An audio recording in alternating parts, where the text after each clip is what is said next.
Welcome to This Explainer. Look, today we are tackling a massive misconception, a myth that is silently harming millions of people every single day. We're talking about this pervasive, stubborn idea that feeling down, fatigued, or disconnected is just a normal, inevitable part of getting older. Well, spoiler alert, it's not. Depression in our later years is definitely not a natural consequence of retirement, health challenges, or aging. It is a highly treatable, deeply biological medical condition. Okay, let's dive right in and uncover the hidden crisis of late-life depression. 6 million. Let that number sink in for a second. Right now, more than 6 million Americans over the age of 65 have clinical depression. But here's the truly staggering part of that statistic. Fewer than 10% of these individuals are receiving adequate treatment. In fact, in general medical settings, doctors are totally missing the diagnosis in more than half of all cases. This isn't just some minor oversight, right? It's a systemic failure to recognize a serious illness that is literally just as biological as heart disease or diabetes. So, here is our roadmap for today. We're going to cover 1. The hidden crisis after 60. 2. Why the symptoms look completely different. 3. The biology of late-life depression. 4. The dangerous physical consequences. And 5. Effective treatments beyond just pills. All right, let's jump straight into Section 1, the hidden crisis after 60. Get this, when you look at older adults living in nursing homes and assisted living facilities, the prevalence of depression exceeds 40%. 40%! But the real tragedy behind this data? The vast majority of these folks are receiving absolutely no treatment whatsoever.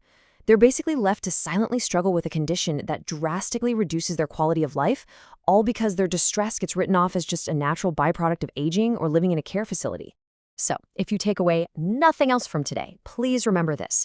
Depression is not a normal part of aging. It is a serious medical condition. I really want to emphasize this to fundamentally reframe how we all think about mental health after 60. It is not a character flaw. It's not just being sad about getting older.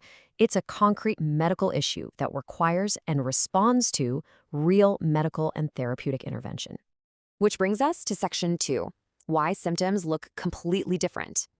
You see, we have this massive misconception about what depression actually looks like later in life. When younger adults are depressed, they usually display those classic textbook symptoms, right? Persistent sadness, tearfulness, feelings of worthlessness. But older adults, they are far more likely to present with prominent physical complaints. We're talking severe fatigue, unexplained pain, changes in sleep and appetite, and even cognitive issues. Instead of saying, "I feel sad," an older adult is way more likely to express their distress through irritability, totally losing interest in their hobbies, or just withdrawing socially. Clinically, this phenomenon actually has a name: masked depression. And honestly, it brilliantly explains why this condition flies right under the radar. The physical distress and cognitive symptoms literally obscure the underlying mood disorder. You add in a generational stigma around mental health, and boom, you have a perfect storm. Older adults are much more likely to attribute their fatigue or pain to just getting older or a physical illness, so they rarely spontaneously report psychological distress to their doctors. And unfortunately, doctors often aren't asking the right questions to uncover it. So, what's going on under the hood? Let's look at Section 3, Biology of Late-Life Depression. We've all heard of inflammation in the joints, but we really need to talk about neuroinflammation. This is a chronic, low-grade inflammatory activity right inside the brain, and it's driven by things like poor sleep, chronic stress, gut microbiome disruptions, and just the general aging process. This neuroinflammatory fire directly alters the way your brain metabolizes serotonin, and it significantly reduces dopamine.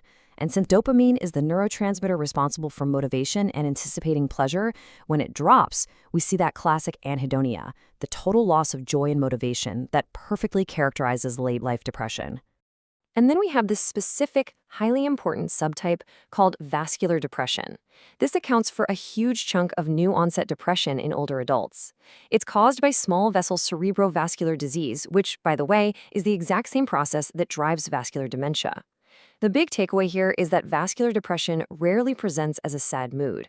Instead, it shows up as severe cognitive slowing and a loss of executive function. Plus, it doesn't respond very well to standard antidepressants. It actually requires specific attention to cardiovascular risk management. So yeah, your heart health and your brain health, they are fundamentally connected here. But of course, we can't just talk biology and ignore real life. These biological risks are heavily compounded by profound psychosocial factors unique to this stage of life. Losing a spouse creates an immense grief burden, completely stripping away shared identity and daily structure. Retirement can suddenly create this huge identity vacuum. Then there's chronic pain, which affects over 50% of adults over 65, creating a vicious cycle where pain amplifies depression, and depression literally amplifies the brain's perception of pain. And let's not forget social isolation, which acts on the brain exactly like chronic stress, elevating cortisol and depleting serotonin. Ignoring all this has incredibly high stakes. Let's move to Section 4, the dangerous physical consequences. Depression is absolutely not a self-limiting, fleeting mood issue. It's a severe medical comorbidity. Depressed older adults have a 2 to 3 times higher rate of cardiac events compared to their non-depressed peers. It literally doubles the risk of developing dementia. And there's even evidence suggesting that the neuroinflammation from depression directly promotes Alzheimer's pathology. It also dramatically increases the risk of physical falls because of psychomotor slowing, and it impairs medication adherence. This just creates a devastating cascade where other chronic physical illnesses rapidly get worse. And we absolutely must address the most devastating endpoint here with absolute clarity.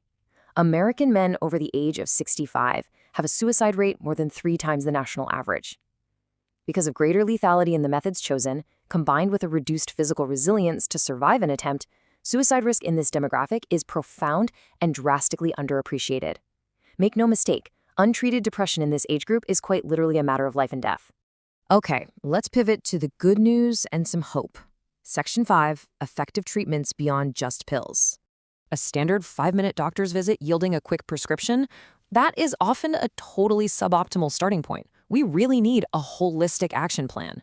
Step 1 is cognitive behavioral therapy, which produces incredibly durable long-term benefits without any drug side effects. Step 2 is aerobic exercise. This is amazing, actually. The SMILE trial proved that regular aerobic exercise was just as effective as the medication sertraline for major depression after 16 weeks.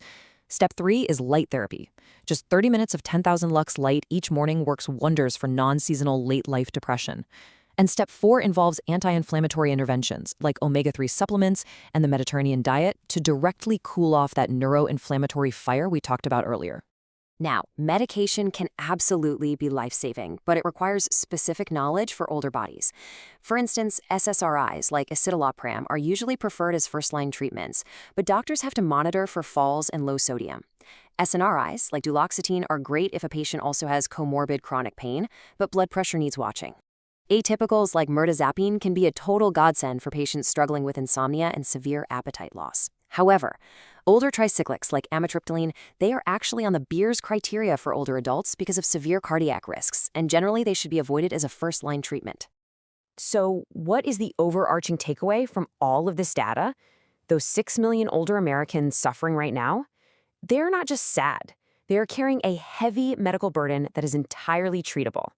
Whether it's you, a parent, or a friend, recognizing these hidden physical symptoms is the very first step toward comprehensive care. The treatments work, and the help is absolutely available.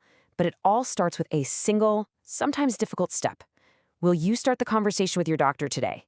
Because if depression is a biological illness, treating it isn't a sign of weakness, it's the ultimate act of taking your life back. What's stopping you from making that call today?